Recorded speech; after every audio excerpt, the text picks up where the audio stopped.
Hi all, it's Bobine, the newbie in everything who wants to make a visual novel somehow.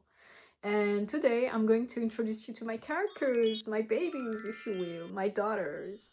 And I've talked more about the story because I realized I haven't done that so much in my first video, which is my bad. It is no longer teasing if you have nothing to get intrigued about. So let's start with Percy. Percy. She's my protagonist, quite the stoic, reserved girl. So she doesn't give me a hard time expression-wise. Except when I try to make her smile, because, yeah, that's... well, you'll see that I struggled a lot along the process, because it is all so very new to me. Please bear with me. But yeah, to go back to her personality, it comes from her environment. She's of noble background, the type that is heavy on duty and thinks that, precisely because of their status, they can't allow themselves leniency, contrary to the lower classes that they despise and look down upon. This is precisely why they encouraged Percy to pursue knighthood despite being a woman. Addressing the elephant in the room, yes, Percy is a male name. It is one that she took when she entered the knight ranks. It's not her birth name. Tell you what, I haven't really thought about her birth name, but she probably has one, a femme one.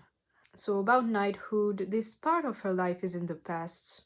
That's why the clothes she's wearing now is pretty much classic noblewoman clothes of the time. Medieval time, if there are people that weren't there during my first video, yes, it is set in the medieval era.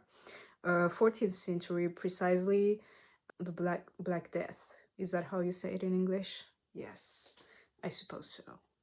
But currently, Percy has, let's say, some memory problems that are partly, no, fully due to the fact that her heart got ripped out of her chest. And she's alive for some reason. That will be linked to the next character I'll introduce. But one thing she remembers is her identity as a knight. It was basically her whole identity.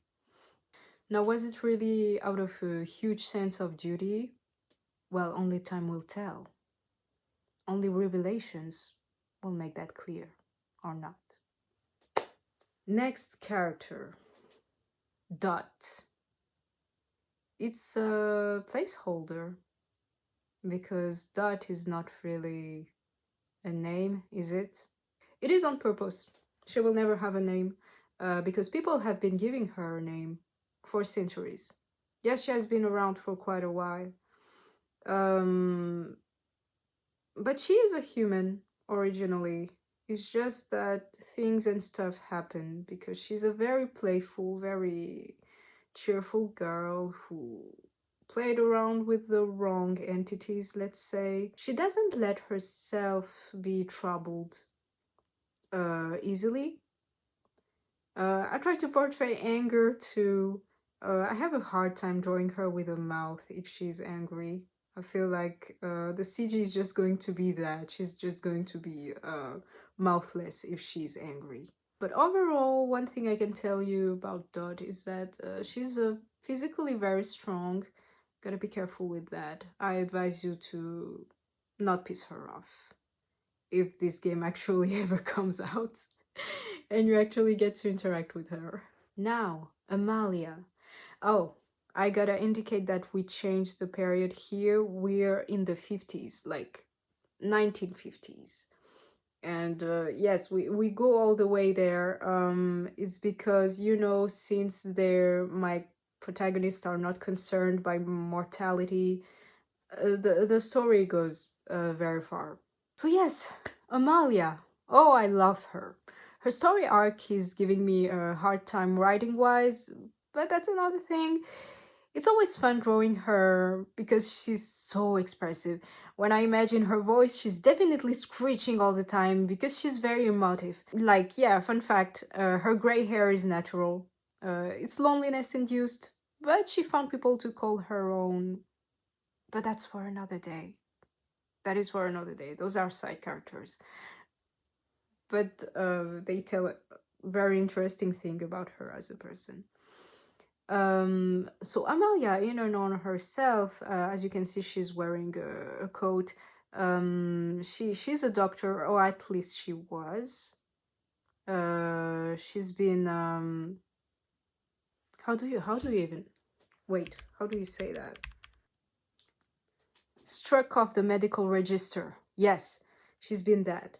You know, things and stuff happens in the 50s. And while she's a genius who can do a lot of things, sometimes you don't have to do everything. And Amalia has a tendency to do that. She does everything, not really concerning herself with ethics and morality. But apart from that, she's also one to be very moved by uncertainty and death. And that's why she's also very panicky, which I tried to convey in her expressions. The last one is Selena. Now, it's not in chronological order, as this one is from the 18th century, precisely post revolutionary France, and she's a noble. So, yeah, needless to say that things aren't going very well for that girl.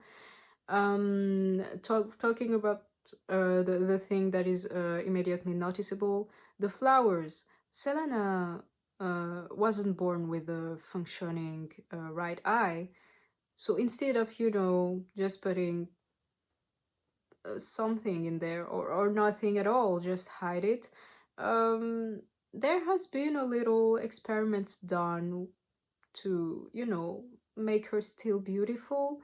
And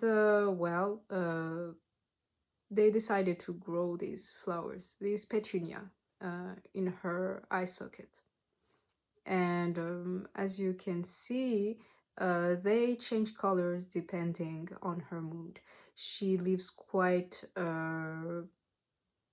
isolated from people. Yeah, I think loneliness is something that comes back quite often. And I think she's probably the most morally gray character out of all four. She's not inherently a bad person, nor is she a good one. Well, that's the definition of morally gray. But yes, to explain more, Selena and Amalia are characters that my protagonists, which are Percy and Dot, will meet on the way. And these interactions with these characters will call back to Percy's memories, and depending on how she reacts to that, the choices she make when interacting with these two women, well, they will lead to more or less happy endings. Basically, yes, that's the story. That's it. Oh, yes! Finally, I managed to explain it in a somewhat clear way. If you have any question, do ask in the comments. Because I know I can be quite unclear when it comes to these. That's it for today. I'll see you on the next video.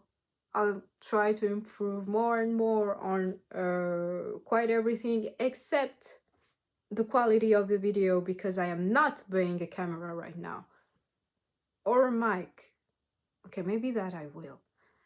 But for now, stay tuned for whatever advancement I will make on this project. Maybe I'll try to do a video on some more lore and more history related, because as you can see, we're going through a very specific and various historical periods. So if you're interested in that, stick around, and thank you for watching.